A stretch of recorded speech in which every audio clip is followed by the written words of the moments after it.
Ebuzzing is a company that has done extremely well across the European continent for the last 6 years. We have 14 offices in 10 different countries, and we opened up shop in the U.S. Earlier in 2013. So the basic idea of what we do is we believe in effective video advertising through tech, through engagement, and through insights and analytics. And I know those are very general terms. So the basics of it is our technology scans 2 million different websites in 5 different languages for global planning purposes. And what we're looking for is at the page level, we're looking for conversations, and we're looking for brand mentions, and we're looking for sentimentality, and a lot of different attributes in order to determine the best places to serve video ads based on specific client KPIs, right? So that's always going to be different depending on the brand that we're working with. So once we have a plan, we believe in one, all user initiation.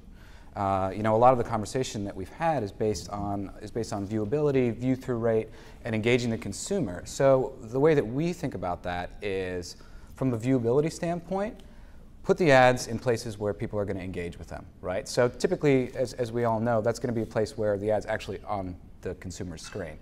But we go one step further in saying, even if the ad's on the user's screen and they don't initiate it, then the brand doesn't pay. So it's really the onus is on us to drive performance. So once the user initiates the ad, we believe in a beautiful ad experience, meaning that the ad unit expands to full screen, it's interactive, we pull in dynamic feeds from Twitter, we can do multiple video assets within our ad unit, not driving the user outside of the content environment that they're trying to be in, but keep them there. And then analytics. But your typical KPI, though, is actually a video view or completion rates. I mean, that's what you're looking at typically. It might be. I mean, we also have engagement metrics. So we're looking for completion rates, of course, right? So we have a cost per completed view methodology on a lot of our ad units, much like you would see in a true view. We're also looking to drive engagement. So a number of our ad units are based on keeping the consumer within the ad unit. So it could be one video, it could be multiple videos, it could be a game that we build out that we have in the unit themselves. And then also with our technology, we'll play a 15 or 30-second ad. You know, it could be a repurposed TV spot, which we know that makes up a lot of the content distributed online now. At the end of the spot, we pull in a specific URL. So there's no click-through rate. We're keeping the user, again, within the unit, engaging with the brand. So I think this is really important because, you know, especially with Facebook launching video, et cetera, one of the challenges we've had in social inherently is measurement. Right. I mean, like, what's a million likes worth? And anybody that's been on agency side has had a CMO that's asked for it, right? Sure. So video seems to have a very self-evident or sort of self-fulfilling set of performance and success metrics. Yeah.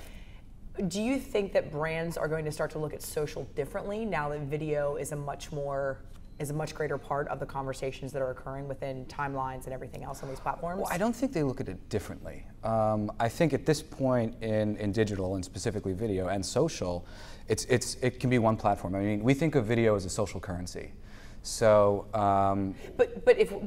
again, like the conversation being about effectiveness and viewability and everything, do you think that social in general, as you know, if we look at media channels of paid, earned, or owned, if social is something that drives greater effectiveness inherently because it's social and that perception, and then thereby drives sort of greater viewability as well because it's being shared? Yeah, I with what you're saying, I think that absolutely.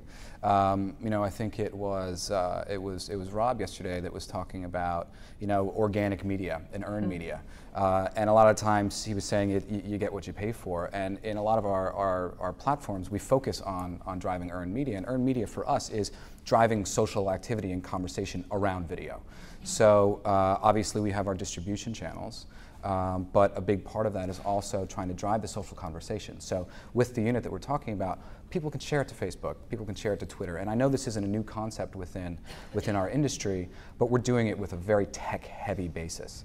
And we're tracking all of the media and earned media on social platforms that we're generating through our video player. And how does social video syndication integrate into like what is as traditional as a nascent industry can be, traditional online video buying? How do they come together? Well, I think that it's through one, specific KPIs.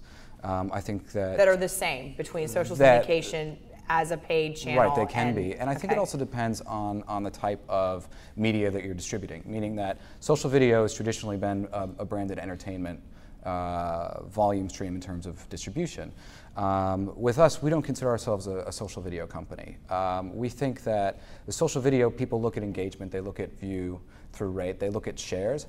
We do that for social video, absolutely, but we also do that for traditional 15s and 30s. I mean, effectiveness and engagement should not just be confined to the branded entertainment space. We should have the same expectations also for 15s and 30s as well. Okay.